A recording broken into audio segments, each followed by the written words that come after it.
Hi, I'm John from the Irish Physios, and this is James, and today we're going to talk about Bakers cysts. So a Bakers cyst is where there is fluid or swelling around the back of the knee, and it is caused when there is an irritation in the knee joint itself, so that could be an old meniscal tear or any intra-articular joint irritation that seeps out the back of the joint capsule and then causes swelling and pain on the back of the knee. The causes can be arthritis of the joint or meniscus tear that typically irritates the Bakers cyst and causes it to swell. As well as deep flexion, patients often report that they struggle to straighten their knee fully because of discomfort at the back of their knee, and they can also feel swelling or what feels like a large ball at the back of their knee. To diagnose a Bakers cyst, we will often do an assessment within the clinic, and we look at how much flexion or how much extension the patient has. If they're limited in that, then we will have a little look at the back of the knee and look for that palpable swelling mass.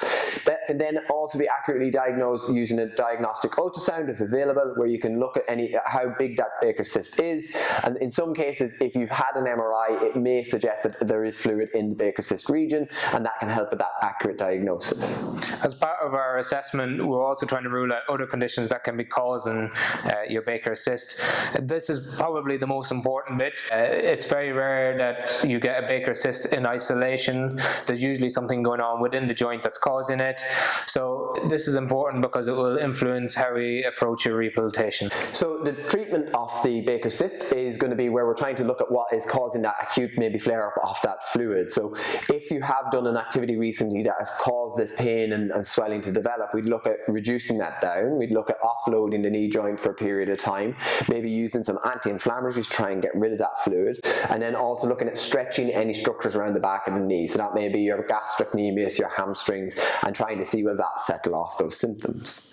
If the symptoms are not responding to that conservative management, then we can send you off for things like a diagnostic ultrasound injection, where that will inject corticosteroid or drain some of the fluid around the back of the knee, and that can give patients a lot of relief. When we see patients coming in for a second opinion for a Bakers cyst, it's normally because they're trying to treat the Bakers cyst rather than what's causing it.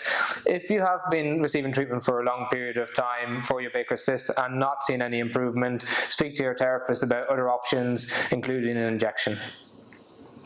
So if you have a Bakers cyst and you have any questions about it, drop us some comments below.